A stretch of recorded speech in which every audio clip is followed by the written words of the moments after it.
তুমি কে? এখানে মরুভূমিতে একা কি করছো? মেয়েটি কাঁপতে কাঁপতে বলল। আমাকে ভেতরে আসতে দিন, আমি আপনার সঙ্গে থাকতে চাই। আমার সঙ্গে? কিন্তু কেন? তুমি কে? মেয়েটি কোনো উত্তর দিল না, শুধু এক ঝলক তার মুখের দিকে তাকিয়ে জোর করে ভেতরে ঢুকে গেল। বৃদ্ধ হতবাক হয়ে রেগে বললেন, আর তোমার এত সাহস যে তুমি আমার ঘরে এভাবে ঢুকে এলে? কেউ যদি দেখে ফেলে লোকে কি ভাববে? একজন যুবতী একটি বৃদ্ধের সঙ্গে থাকছে। জারা নামের মেয়েটি বৃদ্ধের হাত ধরে কাঁদতে শুরু করল। আমার এই দুনিয়ায় আর কেউ নেই। দুদিন আগে আমার বিয়ে হয়েছিল, কিন্তু আমার স্বামীর মৃত্যু হয়েছে। শ্বশুরবাড়ির লোকেরা আমাকে অলক্ষী বলে বাড়ি থেকে বের করে দিয়েছে। তারা বলল, তুমি আমাদের ছেলেকে খেয়ে ফেলেছ। বৃদ্ধের চোখে নরম ভাব এলো, কিন্তু তিনি চুপ রইলেন। যারা বলতে থাকলো, আমি আমার বাপের বাড়ি গেলাম। তারাও বলল, তোমার ঘর এখন শ্বশুর বাড়ি, সেখানেই ফিরে যাও। আমি আমার মায়ের কাছে অনেক মিনতি করলাম, বললাম আমার কি দোষ, কিন্তু তারাও ধাক্কা দিয়ে আমাকে বের করে দিল।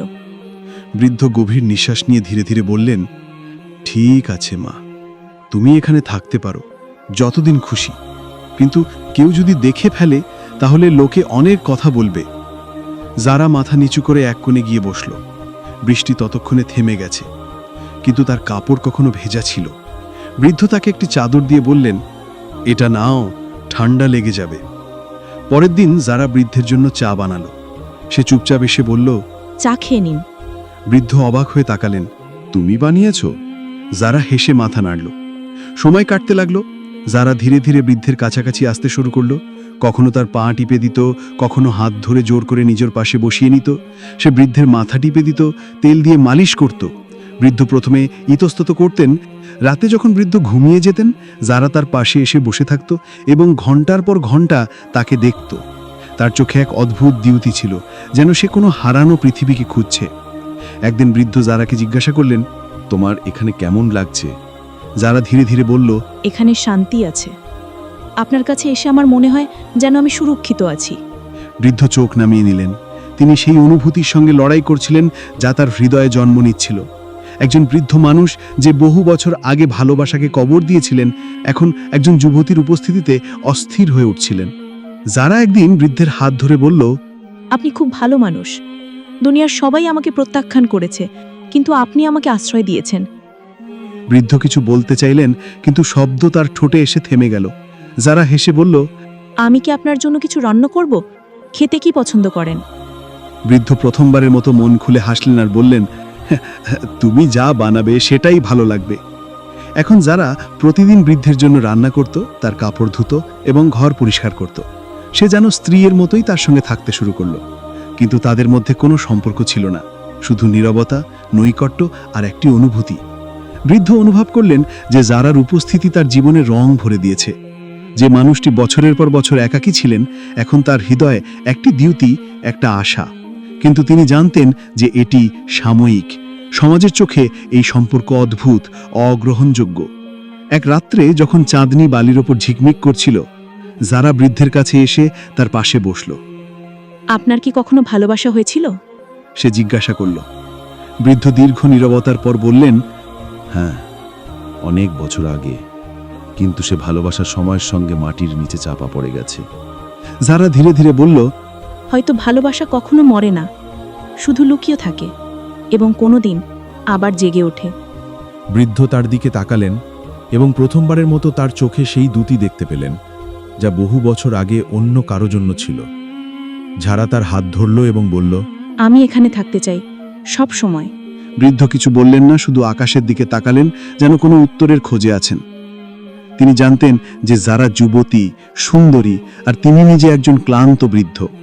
কিন্তু হৃদয়ের অনুভূতি বয়স দেখে না। একদিন যারা গোলাম আলীর জন্য পরোটা বানালো।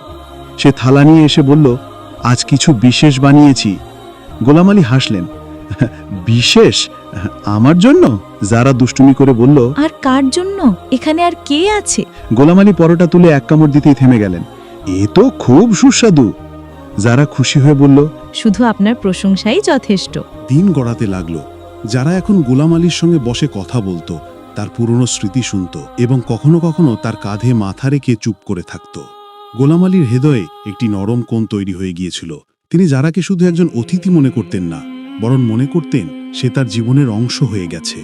এক রাতে যারা বলল, কখনো কখনো ভাবি যদি আমার জীবনে সেই দুর্ঘটনা না ঘটতো তবে হয়তো আপনার সঙ্গে আমার কখনো দেখা হতো না। গোলাম আলী ধীরে ধীরে বললেন, জীবনের পথ অদ্ভুত হয়, কখনো কখনো দুঃখ আমাদের সেখানে নিয়ে যায় যেখানে শান্তি লুকিয়ে থাকে। যারা তার দিকে তাকালো। আপনি আমাকে আশ্রয় দিলেন, সম্মান দিলেন, শান্তি দিলেন, আমি কখনো ভুলব না। গোলাম আলী চোখ নামিয়ে নিলেন। তিনি কিছু বলতে চাইলেন, কিন্তু মুখ দিয়ে শব্দ বের হচ্ছিল না। ঝাড়া তার হাত ধরল। আমার উপস্থিতিতে কি আপনার কোনো সমস্যা হচ্ছে? গোলাম আলী তৎক্ষণাৎ বললেন, না, একদম না, তুমি থাকলে ঘরে আনন্দ থাকে। যারা হাসলো।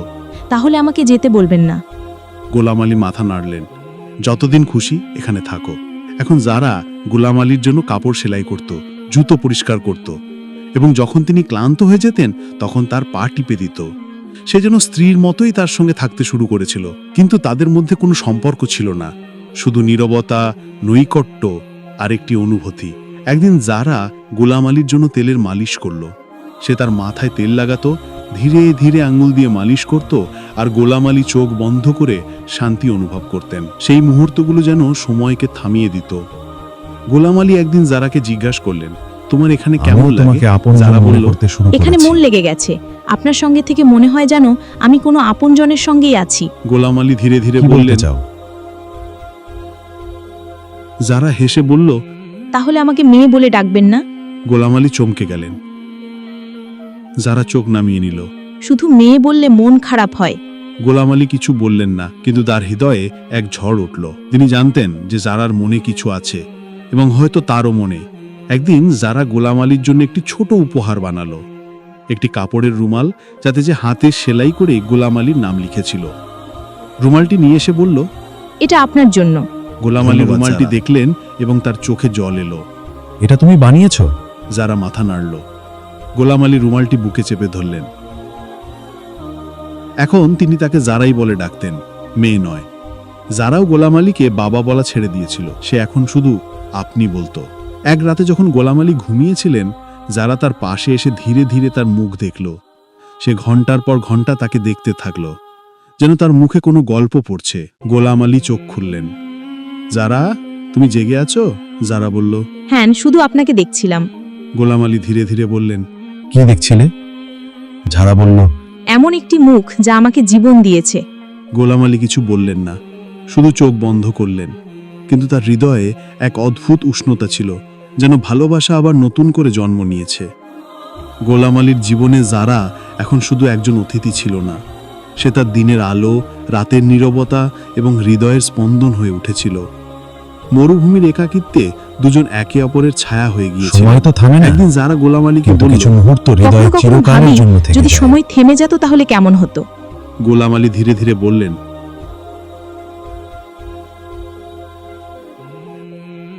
তুমি আছো বলেই হৃদস্পন্দন হয়, এবং বলল, আমার সঙ্গে কাটানো প্রতিটি মুহূর্ত কি আপনার হৃদয়ে আছে? গোলাম আলী চোখ নামিয়ে নিলেন। যতক্ষণ তুমি চাও এই ঘর তোমার। যারা হাসল। তাহলে আমাকে যেতে বলবেন না। গোলাম আলী মাথা নাড়লেন। কিন্তু কিন্তু এখন সমাজের চোখ তাদের দিকে পড়তে শুরু করলো। কাছের গ্রামের কিছু লোক যারা মাঝে মাঝে মরুভূমি দিয়ে যেতেন, তারা ঝাড়াকে গোলাম আলীর সঙ্গে দেখতে শুরু করলো। ফিসফিস ফিসফিস শুরু হলো, নানা কথা শুরু হলো। একদিন একদিন এক বৃদ্ধা গোলাম আলীর ঘরে এসে বললেন, তাকে আশ্রয় গোলাম দিয়েছি, আলী, সম্পর্কে কথা বলছে, তুমি একটি যুবতী মেয়েকে তোমার ঘরে রেখেছো। গোলাম আলী শান্তভাবে উত্তর দিলেন, বৃদ্ধা কটাক্ষ করে বললেন, সম্মান নাকি অন্য কিছু? গোলাম আলী দরজা বন্ধ করে দিলেন, কিন্তু তার হৃদয়ে কাঁটা দিতল। যারা সব শুনেছিল, সে গোলাম আলীর কাছে এসে কোথাও যাবে না। যদি আমার যদি আমার উপস্থিতি চোখে আপনার জল জন্য এসে বোঝা আপনার হয়ে জন্য দাঁড়ায় বোঝা হয়ে তাহলে আমি চলে যাচ্ছি। তাহলে আমি চলে যাচ্ছি। গোলাম আলী সঙ্গে সঙ্গে বললেন, লোকে কথা বলছে, আপনার গোলাম আলী সম্মানের চমকে ক্ষতি গেলেন। হচ্ছে। কি বলতে গোলাম আলী চাও? তার হাত ধরলেন। তুমি আমার সম্মান। যারা ধীরে ধীরে বলল, তাহলে আমাকে গ্রহণ করুন। যারা চোখ নামিয়ে নিল। আমাকে বিয়ে করুন যাতে সমাজকে উত্তর দেওয়া যায়। গোলাম আলী দীর্ঘ নীরবতার পর বললেন, আমি বৃদ্ধ, তুমি যুবতী। লোকে বলবে আমি তোমাকে আশ্রয় দিয়ে সুযোগ নিয়েছি। যারা বলল, লোকে তো এমনিতেও কথা বলছে, কিন্তু যদি আমরা একে অপরের জন্য হই তবে সম্পর্ক কেন নয়? গোলাম আলী আকাশের দিকে তাকালেন, যেন কোনো ইশারার সন্ধানে। তারপর ধীরে ধীরে বললেন, যদি তুমি প্রস্তুত হও তাহলে আমিও প্রস্তুত। পরের দিন গুলাম আলীও যারা সাদামাটাভাবে নিকাহ বা বিয়ে করলেন। কোনো সাক্ষী ছিল না, কোনো আচার ছিল না, শুধু দুটি হৃদয়ের প্রতিশ্রুতি ছিল। মরুভূমির নীরবতা তাদের সম্পর্কের সাক্ষী রইল। এখন যারা গুলাম আলীর স্ত্রী, সে আগের চেয়েও বেশি ভালোবাসা দিয়ে তার যত্ন নিত, তার জন্য রান্না করত, কাপড় সেলাই করত এবং রাতে তার পাশে বসে তারাদের গল্প করত। গুলাম আলী অনুভব করলেন যে তার জীবনের শূন্যতা ভরে গেছে। যারা তাকে নতুন করে বাঁচার উদ্দেশ্য দিয়েছিল। কিন্তু সময় কখনো একরকম থাকে না। একদিন গুলাম আলীর শরীর খারাপ হয়ে গেল। তিনি জ্বরে পুড়ছিলেন এবং যারা তার পাশে বসে তার কপাল মুছে দিচ্ছিল, ওষুধ দিচ্ছিল এবং প্রার্থনা করছিল। গুলাম আলী দুর্বল কণ্ঠে বললেন, যারা, যদি আমি না থাকি তবে তুমি কি করবে? যারা অশ্রুসিক্ত চোখে বলল, আপনাকে ছাড়া আর কিছু না। গোলাম আলী ধীরে ধীরে বললেন, আমার জন্য বাঁচতে শেখো। যারা তার হাত ধরল। আপনাকে ছাড়া বাঁচা সম্ভব নয়। গোলাম আলী হাসলেন। ভালোবাসায় ত্যাগ থাকে, বিচ্ছেদও থাকে। যারা বলল, কিন্তু আমার ভালোবাসায় শুধু আপনি আছেন। কিছুদিন পর গুলাম আলীর অবস্থা আরও খারাপ হলো। যারা গ্রাম থেকে হাকিমকে ডেকে আনলো, কিন্তু কোনো ফল হলো না। গুলাম আলীর শ্বাস দুর্বল হতে শুরু করলো। শেষ রাতে যারা তার পাশে বসেছিল। গুলাম আলী ধীরে ধীরে বললেন, যারা, তুমি আমাকে জীবন দিয়েছ, তুমিই আমার শেষ খুশি। যারা কাঁদতে কাঁদতে বলল, আপনিই আমার সব। গুলাম আলী হাসলেন, চোখ বন্ধ করলেন এবং চিরদিনের জন্য ঘুমিয়ে গেলেন। তো বন্ধুরা, এই গল্পটি শুধুমাত্র বিনোদনের উদ্দেশ্যে তৈরি করা হয়েছে। অতএব এটিকে কেবল একটি গল্প হিসেবে দেখুন। আর যদি আপনাদের এই গল্পটি পছন্দ হয়ে থাকে তাহলে এই ভিডিওতে লাইক করে চ্যানেলটিকে সাবস্ক্রাইব করে নিন, যাতে ভবিষ্যতেও আপনারা এমন গল্প দেখতে পান। দ্রুত দেখা হবে পরের গল্পের সঙ্গে। ততক্ষণ কমেন্টে জানান যে আপনারা এই গল্পটি কোথা থেকে দেখছেন।